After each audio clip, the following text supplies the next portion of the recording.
शेख हसीना के अचानक इस्तीफे से बांग्लादेश की सत्ता में एक ऐसा शून्य हो गया है जिस पर नियंत्रण हासिल करने के लिए प्रमुख खिलाड़ियों की होड़ शुरू हो गई है। शेख हसीना के देश के छोड़ने के बाद बांग्लादेश के सेना प्रमुख ने अंतरिम सरकार के गठन की बात कही है। हसीना को हटाने के लिए आंदोलन करने वाले छात्र गुट ने भी इसे मंजूरी दी है। इस बीच एक प्रमुख घटनाक्रम में विपक्षी बांग्लादेश यानी कि नेशनल पार्टी की प्रमुख और शेख हसीना की धुर विरोधी खालिदा जिया को जेल से रिहा कर दिया गया है। जिया की रिहाई के साथ ही बांग्लादेश में बेगमों की लड़ाई एक बार फिर से चर्चा में आ गई है। सोमवार को हसीना के देश छोड़कर जाने के कुछ ही घंटे बाद राष्ट्रपति मोहम्मद शहाबुद्दीन ने खालिदा जिया की रिहाई के आदेश पर हस्ताक्षर कर दिए। प्रेस विज्ञप्ति के अनुसार विपक्षी पार्टियों की बैठक में बीएनपी की प्रमुख खालिदा जिया को सर्वसम्मति से तुरंत रिहा करने का निर्णय लिया गया। बांग्लादेश की पूर्व प्रधानमंत्री खालिदा जिया को भ्रष्टाचार के मामले में 17 साल की सजा सुनाए जाने के बाद साल 2018 में जेल में डाल दिया गया। 78 वर्षीय जिया इस समय अस्वस्थ हैं और अस्पताल में भर्ती हैं। खालिदा जिया मार्च 1991 से मार्च 1996 और दोबारा जून 2001 से अक्टूबर 2001 तक बांग्लादेश की प्रधानमंत्री रहीं।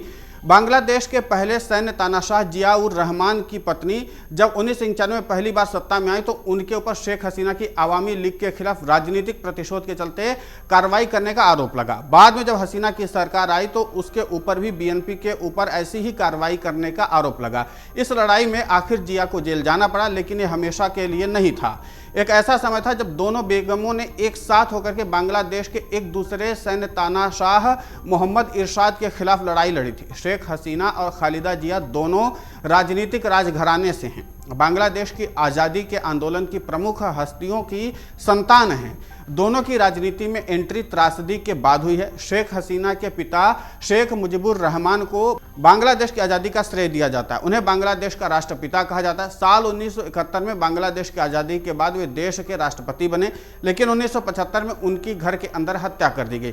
इस हत्याकांड को सैन्य अफसरों ने अंजाम दिया था। इसमें शेख मुजीब के साथ उनकी पत्नी और 3 बेटे भी मारे गए थे। केवल शेख हसीना और उनकी बहन रिहाना ही बची जो उस समय देश से बाहर थी। खालिदा जिया के पति जिया उर रहमान एक प्रमुख मिलिट्री कमांडर और आज़ादी संग्राम के हीरो थे। शेख मुजीब की हत्या के बाद उन्होंने देश का शासन संभाला। वे 1977 में राष्ट्रपति बने और 4 साल बाद 1981 में उनकी सैन्य तख्ता पलट में हत्या कर दी गई। इसके बाद बांग्लादेश के सैन्य प्रमुख इरशाद ने देश की सत्ता पर कब्जा कर लिया। इरशाद को हटाने के लिए हसीना और जिया दोनों साथ आईं और जीत भी हासिल की, लेकिन इरशाद के हटने के बाद वे एक दूसरे के खिलाफ हो गईं। अब एक बार फिर से शेख हसीना को देश से बाहर जाना पड़ा है और कोई नहीं जानता कि उनकी वापसी कब होगी बांग्लादेश में। वहीं खालिदा जिया एक बार फिर से देश की सत्ता के केंद्र में जाती हुई दिखाई दे रही हैं, लेकिन अभी बांग्लादेश के बारे में कुछ भी कह पाना जल्दबाजी होगी। असल में बांग्लादेश की सत्ता की चाबी किसके पास होगी, इसके लिए अभी इंतजार करना होगा। लेकिन यहाँ हम आपको थोड़ा सा खालिदा जिया के बारे में और बताते हैं, क्योंकि इनका नाता भारत से भी है। खालिदा जिया का जन्म बंगाल के जलपाईगुड़ी में 1945 में हुआ था। वो शायद राजनीति में कभी नहीं आती अगर उनके पिता की हत्या न हुई होती। जिया उर रहमान 1977 से 1981 तक बांग्लादेश के राष्ट्रपति रहे थे।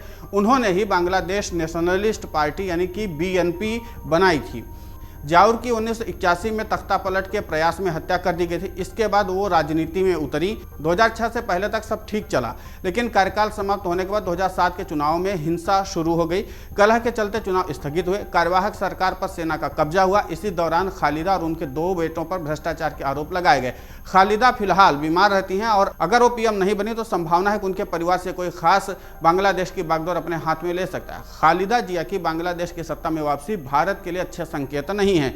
जिया के शासन में ही नॉर्थ ईस्ट इंडिया में अशांति बढ़ी थी। इसी के नाते से माना जा रहा है कि अगर जिया बांग्लादेश में सत्ता में आती हैं तो जाहिर सी बात है कि भारत के साथ तालमेल में थोड़ी दिक्कत तो आएगी ही।